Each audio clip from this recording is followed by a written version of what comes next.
জবাব তোমায় দিতে হবে, জবাব তোমায় দিতে হবে, গদি ছাড়তে হবে, জবাব তোমায় দিতে হবে, গদি ছাড়তে হবে, চুরির বিরুদ্ধে লড়তে হবে।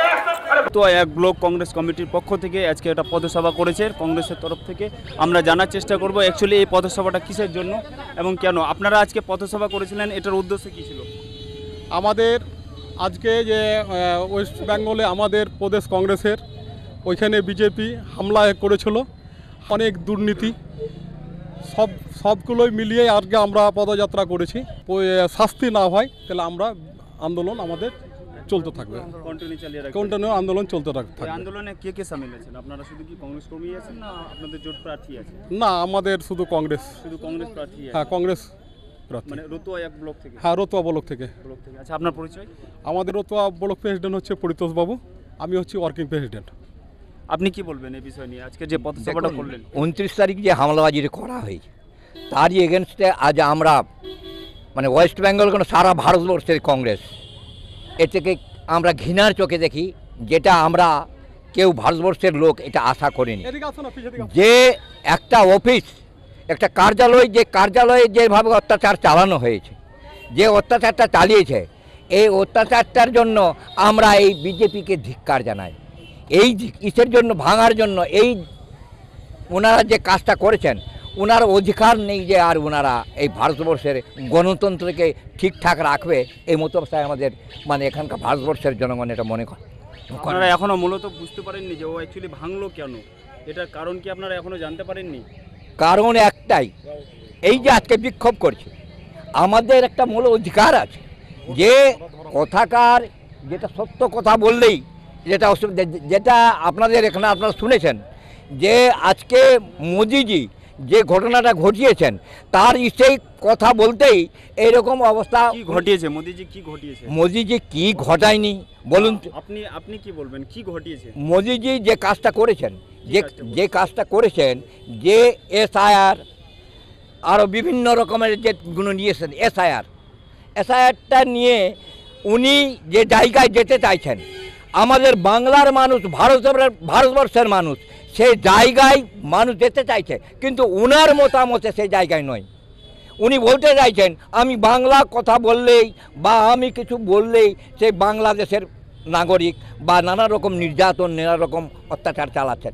তারই এগেনস্টে কথা বলতে গিয়ে আজকে এই সমস্যাটা দাঁড়াচ্ছে। এইগুলো প্রতিবাদে আজকে আমরা কংগ্রেস রাজপথে। আপনাদের কি রাজপথ আজকেই শেষ করছেন না পরবর্তী? না, এটা আমাদের যদি এই না মানা হয়, আমাদের দাবিগুলো যেগুলো জিনিস আছে যদি মানা না হয়, আমাদের এটা কন্টিনিউ চলবে, চালাবো। আচ্ছা, আপনার পরিচয়?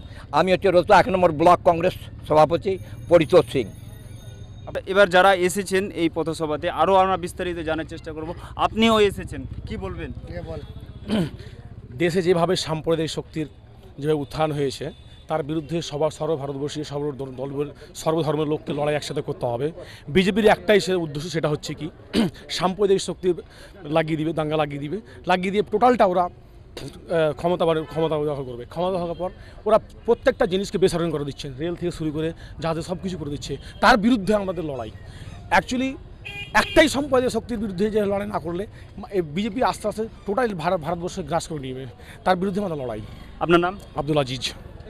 বলছি, আপনি কি বলবেন? আপনি তো পথসভাতে এসেছেন। আমি বলতে চাইছি যে আমাদের এই মালদা জেলার ভিতরে মানে আমরা যার যেটা মন সে পার্টি করতে পারি, মনের সঙ্গে কেউ লড়িতে পারবে না। আমাদের যেটা খুশি সেটা করতে পারি। পার্টির মধ্যে কি কোনো জাতিবাদী আছে? আমি এটা বলতে চাই। পার্টি করলে কেন জাতিবাদীর কথা ওঠে যে এরা মুসলিম, এরা জাতিবাদী, এরা রাহুল গান্ধীর পার্টি মানে এরা মুসলিম, মানে এই যে কোনো একটা যে কোনো ভাষণ আমাদের উপরে মানে অত্যাচার হয়, এই জিনিসগুলো আমাদেরকে মানে খুবই খারাপ লাগে। আমরা তো পশ্চিম বাঙাল মানে যতগুলো বাঙালি আছি, কে হিন্দু কে মুসলমান, এগুলোর মধ্যে কোনো পদক্ষেপ নেই। আমরা এগুলোকে নেগেটিভ পজিটিভ কোনোটাই দেখি না, সবাই এক সমান হচ্ছে। আপনারা কি চাইছেন এখন? কি চাইছি যে যেগুলো অত্যাচার আমাদের পার্টি বা আমাদের জাতিবাদী আমাদের মাজার যে কোনো সমাজের উপরে হচ্ছে, এই জিনিসগুলো সরকার না করলেই ভালো। আপনি কি বলার?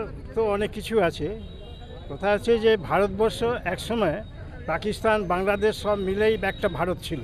বেশি দিন হয়নি ভারত ডিভাইডেড হয়েছে, আজকে 3 ভাগে আছে। কিন্তু 3 ভাগে থাকলেও এদের যে খাওয়া দাওয়া কালচার, তিনটে দেশেরই ভারতবাসীরই কালচার আছে। এখনও তাদের ভারতবাসী বলতে যেটা বোঝায় তারা আছে। তো আজকের দিনে কে কোথার থেকে আসছে না আসছে, অনেক কিছু ইন্টারন্যাশনাল বন্ডিংস রয়েছে, লেবার ট্রান্সমিশন রয়েছে, এই সমস্ত রয়েছে, তার আর্থিক ব্যাপার আছে, তার ভেতর দিয়ে মানুষ কথা হচ্ছে সেই ভারতবর্ষকে যদি আমরা আবার একভাবে ফিরে পেতে চাই, তাহলে আমাদের এই বিভেদ সৃষ্টি যে পলিসি, বিজেপির একটা পলিসি যে কে বাঙালি, কে মুসলমান, কে হিন্দু, এটাকে ডিভাইড করে না, যে পলিসি দিয়ে ব্রিটিশ 200 বছর রাজত্ব করেছে ভারতবর্ষে, ডিভাইড অ্যান্ড রুল পলিসি, ওই পলিসিটা বিজেপি আরও শক্ত করে অবলম্বন করেছে। আমরা এর বিরুদ্ধে আছি, আমরা সবসময় এর প্রতিবাদ করছি।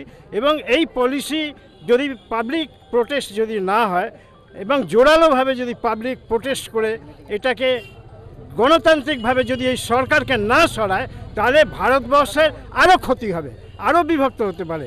এই জন্য সর্বভারতব্যাপী আমরা, এটা তো ছোটোখাটো একটা আন্দোলন আছে, আমরা একটা বড় আন্দোলন এই বিজেপি সরকারের বিরুদ্ধে আমরা করব এবং এই বিজেপি সরকারকে, এই ফ্যাসিস্ট সরকারকে, এই মানে একটা নৈরাশ্যবাদী সরকারকে আমরা সরাবই। আপনার পরিচয়? আমি ডক্টর এস.এন. শুক্লা, আমি কংগ্রেসের একজন কর্মী। শুনলেন আপনারা সব কিছুই। আজকে যে পথসভা হয়েছিল সে পথসভায় কার্যকরলে যারা এসেছিলেন সবাই সবার মত বলল। এবার দেখতে পাচ্ছেন, আপনাকে দৃশ্যটা দেখাবো, দেখুন অনেকেই এসেছে উপস্থিত। একে জানার চেষ্টা করব অ্যাকচুয়ালি এরা পথসভা যার কী কারণে করেছিল বা কেনই বা করেছিল। বলছি আজকে আপনারা পথসভা করেছিলেন, এর উদ্দেশ্য কি, কেন করেছিলেন আপনারা? আমাদের জাতীয় কংগ্রেসের কলকাতায় যে হেড অফিস, সেখানে বিজেপির গুন্ডা বাহিনী রাকেশ সিং দ্বারা পার্টি অফিস ভাঙা হয় এবং রাহুল গান্ধীজি, মল্লিকার্জুন খড়গেজি, শুভঙ্কর সরকারজি, এপিজে গনি খান চৌধুরীজির ছবিতে কালি লাগিয়ে আগুনে পুরানো হলো। তার প্রতিবাদে আজকে আমরা রাজপথে নেমেছি। রাকেশ সিংকে কি এখনও অ্যারেস্ট করা হয়নি? রাকেশ সিংকে অ্যারেস্ট করা হয়েছে। আমরা চাই ওনার খুব বড় একটা শাস্তি হোক, কারণ আজকের দিনে আমরা দেখতে পাচ্ছি আমাদের রাজ্যে বিজেপি আর তৃণমূল দুটোই একই দল, জোড়াফুল আর পদ্মফুল দুটো একই দল, কারণ ওরা একে অপরকে সহযোগিতা করছে। বিভিন্ন দুর্নীতির আমরা দেখতে পাচ্ছি, সাধারণ মানুষও দেখতে পাচ্ছে, কিন্তু কারো কোনো মানে প্রশাসন বা সিবিআই বা ইডি কাউকে অ্যারেস্ট করছে না। একজনকে দুজনকে অ্যারেস্ট করছে, নিচুতলা মাথাকে অ্যারেস্ট করছে, উপরতলা মাথাদেরকে অ্যারেস্ট করছে না, কারণ মোদিজি আর দিদিজি দুটো একই, তো একে অপরকে ওরা বাঁচাচ্ছে। এবং আজকে যে সাধারণ মানুষ এরাও বুঝতে পেরেছে যে ভারতবর্ষের বুকে যেভাবে ভোট চুরি করে নরেন্দ্র মোদিজি ক্ষমতায় এসছে, তার প্রতিবাদ আমরা আজকে দেখাচ্ছি। আজকে আপনাদের প্রতিবাদ মিছিলে কতজন অংশগ্রহণ হতে পারে আনুমানিক? 350 থেকে 400 জন। আপনাদের নেক্সট দাবি কি আছে? যদি আমাদের নেক্সট দাবি হচ্ছে এই যে হিন্দু মুসলমান না করে সাধারণ মানুষের জন্য কাজ খুঁজতে হবে, জিনিসপত্রের দাম বৃদ্ধি বা মূল্য বৃদ্ধিটা কমাতে হবে, সাধারণ মানুষ যেন সুখে থাকে সেটা দেখতে হবে। ওটা আমাদের প্রধানমন্ত্রী দেখতে পারবে, কিন্তু উনি তো শুধুমাত্র আরএসএসের কথায় কে হিন্দু কে মুসলমান, যে গুজরাটে বাংলা ভাষা বলছে তাকেও ধরে মারছে, সে বেছে বেছে মুসলিম ভাইদের উপর অত্যাচারটা করছে, এগুলো যেন বন্ধ হয়, আমরা এটাই চাইছি। আপনারা আজকে পদসভা করেছেন, আমাদের মেন দাবি হচ্ছে 4 দফা। 4 দফা দাবিতেই আমরা আমাদের পদসভা। কি সেটা কি? প্রথম হচ্ছে এনআরসি যেটা করছে ওটা বাতিল, এসআইআরটা বাতিল করতে হবে।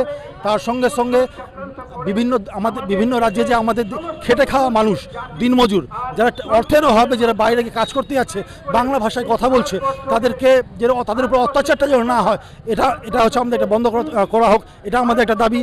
আমাদের রাজ্যে যে দুর্নীতি করছে, সাধারণ মানুষ কোনো সুযোগ সুবিধা পাচ্ছে না, শুধু ঘোষণাই হচ্ছে, কাজের কাজ কিছু হচ্ছে না, এটা একটা আমাদের দাবির মধ্যে একটা আছে। এবং ক্রিমিনাল যারা আছে, যারা আমাদের পার্টি অফিসে ভাঙচুর করেছে, তাদের কঠোরতম মানে সাজা হোক, এটাই আমরা চাইছি। ওরা কি সাহসে, ওদের সাহস কোথায় পেলো? একটা সভাকে, একটা কংগ্রেসের একটা স্থানকে ওরা যে ভাঙচুর করলো, ওটা অ্যাকচুয়ালি সাহসটা কোথা থেকে পেলো? কি ধরনের ওদের সাহস? রাকেশ সিং তো হচ্ছে একটা ক্রিমিনাল, প্রথম কথা হচ্ছে এটা। আর বিজেপি আরএসএস এর কালচারই হচ্ছে দাঙ্গা লাগানো, ভাঙচুর করা। বিহারও তাই করেছে, বাংলাতেও তাই করেছে, ওদের কালচারটাই এটা। আপনার পরিচয়? আমি মনোজ কুমার শর্মা, কংগ্রেসের শান্তি অঞ্চল প্রেসিডেন্ট। ওরা কেন পথসভাতে আজকে এই পথসভাতে আপনি এসেছেন কি বলবেন? বিগত দিনে কলকাতায় আমাদের রাজ্য মানে পার্টি অফিসে বিজেপিরা রাকেশ সিং এর নেতৃত্বে যে মানে কালি লেপন করেছেন আমাদের সর্বভারতীয় জননেতা রাহুল গান্ধীর মুখে এবং ভাঙচুর চালিয়েছে, তার প্রতিবাদে আমরা দিকে দিকে ব্লকে ব্লকে অঞ্চল অঞ্চলে আজকে এই পথসভা করছি।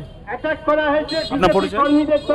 মোহাম্মদ রাফিজউদ্দিন। বলবেন এই পথসভাতে আপনি অংশগ্রহণ করেছেন, কি বলবেন, কি উদ্দেশ্যে এসেছেন আপনি এই পথসভাতে? আমাদের উদ্দেশ্য একটাই যে আমরা ভারতবাসী, যে কোনো ভিন রাজ্যে আমাদের পরিযায়ী শ্রমিক রাজ্যে কাজ নাই, তার জন্য ভিন রাজ্যের শ্রমিকের কাজে যাচ্ছে এই বিজেপি সরকার। ভিন রাজ্যের শ্রমিকরাকে বাংলায় কথা বলার জন্য বাংলা থেকে বাংলাদেশে পাঠিয়ে দিচ্ছে। আমাদের রাজ্যের সরকার যে আমাদের তৃণমূল সরকার মমতা ব্যানার্জি আছে, উনি আমাদের রাজ্যে শিল্প নিতে পারছে না, কাজ দিতে পারছে না, তার জন্য আমাদের বাংলার মানুষ ভিন রাজ্যের শ্রমিকের কাজে যাচ্ছে। আমাদের বাংলার মুখ্যমন্ত্রী বলছে যে আপনি ভিন রাজ্য থেকে ঘুরে ফিরে আসেন, আমি 5,000 করে দিব। যে রাজ্যে আমাদের রাজ্যের এমপি পাস করে গুজরাটে আছে, যে গুজরাটের এমপি আমাদের এখানকার এমপি গুজরাটে আছে, সে গুজরাটে বাংলার পরিযায়ী শ্রমিক কাজে যাচ্ছে, সেই জায়গায় বিজেপি তৃণমূলের এমপি থাকাকালীন ওই রাজ্যে প্রতিবাদ না করে ও বলছে ভিন রাজ্যের লোক আমার রাজ্যের জন্য আমরা পথসভা। আর মেন উদ্দেশ্য আমাদের রাহুল গান্ধী যে ভোট চোর, আমাদের রাহুল গান্ধী দেখিয়ে দিয়েছে, প্রমাণ করেছে।